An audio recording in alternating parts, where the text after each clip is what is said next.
the minimal data set, just as a matter of interest, is generally speaking the consumer name, date of birth, and social security number. If you get those three pieces of information about a person, you're well on the way to having stolen their identity. Okay. The B step is breeding. Having acquired the data about the person, you can use that acquired identity data set actually now to breed, to create other documents. So for instance, I may go dumpster diving and find that one of the, it's a very topical thing actually, and it has actually happened. The ticker tape parade in New York after the Super Bowl, the people who are cleaning up actually found unshredded information from legal offices, banks, on the ground with customers' names, identity, social security. This is true, I'm not making this up. This was actually floating around on the streets of New York. Worse, some of the legal documents even had things like child support information, sealed documents, legally sealed documents were floating around New York streets. So anyway, the breeding, having acquired the data to begin with, now you can use that data to breed, to create a new identity document. So I may get the name, social security number, and date of birth, and I take that stolen information, I'm going to pick on David.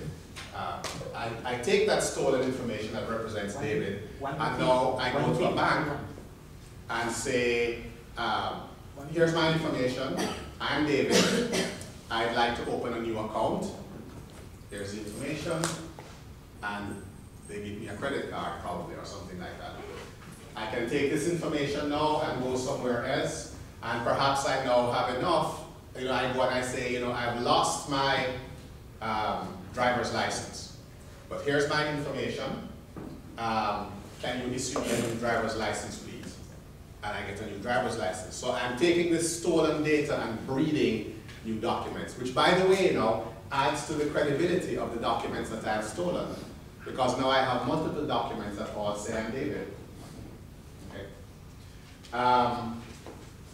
The C, the conversion step, having acquired these multiple data sets, and having now done the breeding and created the new documents, now I can convert this for financial gain of some kind.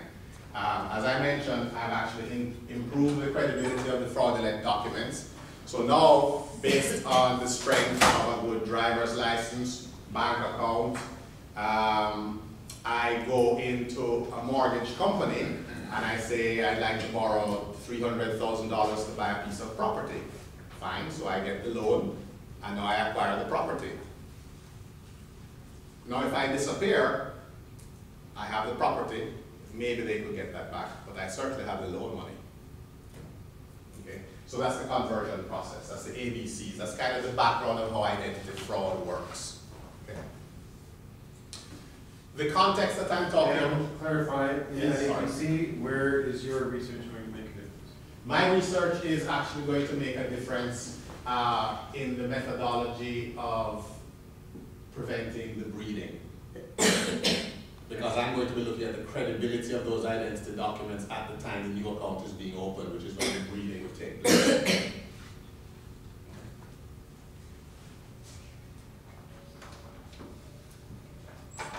The context, as I've been sort of referring to all the way through here, is new account fraud.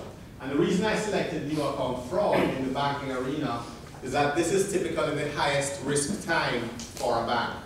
Because a new customer is walking in and the bank has no way of knowing anything yet about that customer.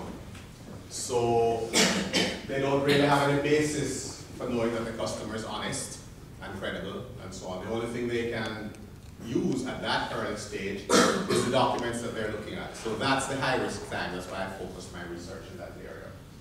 And as I've talked about, data acquired fraudulently is used for breeding, create the fraudulent IDs, which can then be presented to other organizations as evidence of identity.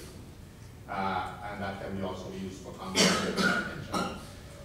The reason I selected that new account fraud tool is not only is it high risk, it's also much more time consuming and costly to repair than just the fraudulent use of existing accounts. That's something that comes through very clearly in the identity theft literature.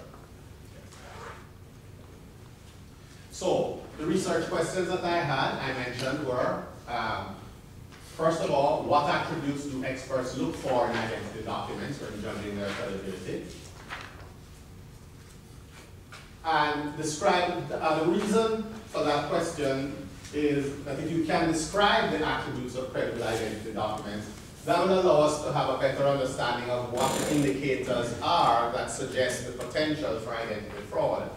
And it's those indicators that should be the focus in developing solutions for the identity fraud problem. So that's the reason for having that question. The second question is, having specified those attributes now, we need to understand how the experts rate their relative importance. That can be very helpful because you could actually use that as a tool for selecting the most useful identity documents. Consider a document, consider what of these attributes it has, and then the best identity document would be the one that has the highest rated credibility attributes.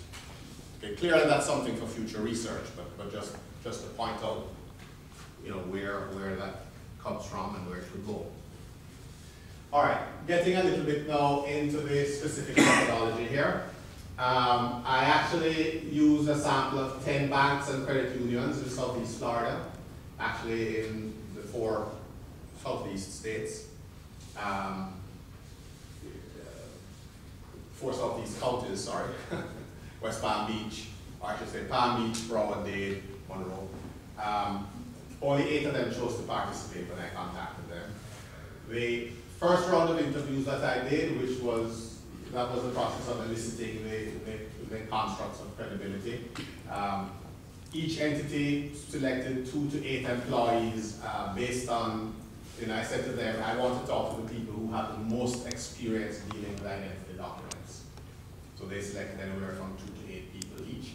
So there were a total of 33 people that I spoke to for about an hour each. And the average experience was probably about 20, maybe 18 years. The minimum was 10 years. Then in the second round of